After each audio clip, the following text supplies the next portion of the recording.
Hey friends, you've got Renee Rivera here at Mold Mending. So we just went and looked at our second house, pre-built house. Yeah, it didn't go so hot.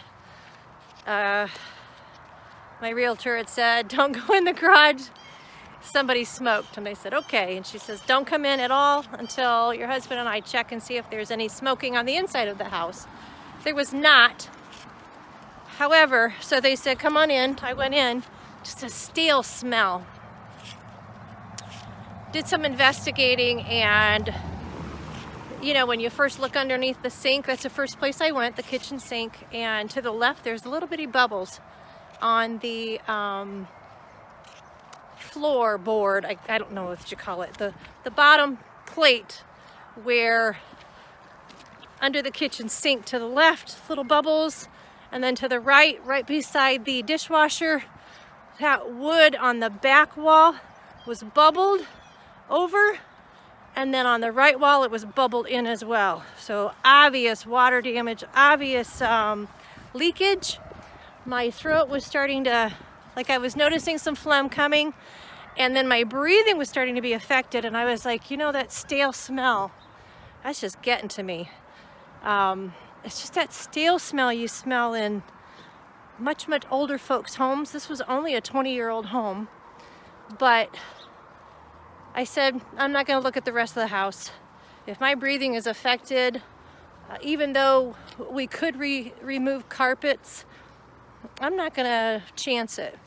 And as we were driving home, I realized I had that headache again. The first walk through we did of a house, there were other couples doing viewings at the same time. And one man walked in with this heavy smoke on him, and I got an instant headache. That's just part of my multiple chemical sensitivity that came along with this mold illness. And walking into this house and that stale smell, I was getting a headache, not just the breathing issues. And I realized when we were in the car driving home, that's a residual of smoke. Like every time that person opened up their garage door, that smoke, you know, I'll call it the residual, I don't know a better word for it. That smoke was getting into their house. And then it comes in on their clothes into the house. So this was smoke related. And I don't do good with that either. So that was on my non-negotiables list when we went shopping, is that it would be a non-smoker. She even called the realtor to make sure that there was no smoking in the house. There wasn't, but because it was done in the garage, you know, it transferred into the home, and it did affect my chest a little bit and gave me that little headache. So now I know we need to avoid these stale smelling homes, especially if we see any kind of a sign of smoking.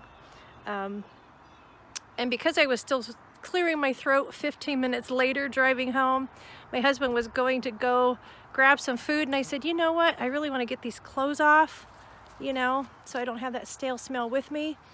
And I said, I also want to get some clean breathing before I get into the house. So drop me off 2 blocks before the house so I can walk home.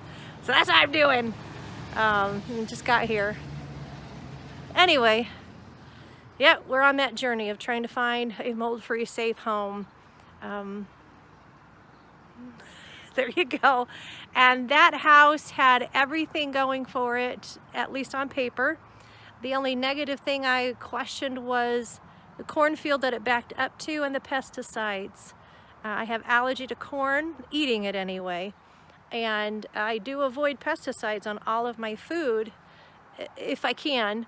So that was just the only question. And so I was just praying, God, you know, protect us if we're not supposed to get this house. Just make it really clear and help me out with my nose detecting. So I think it went well in that regards of, as a friend says, you know yourself well, you know enough information well, follow your body, follow your instincts. And so that's what I'm doing as we're house searching. So we'll keep you posted. Remember, we can be well even while ill. Take care, friends.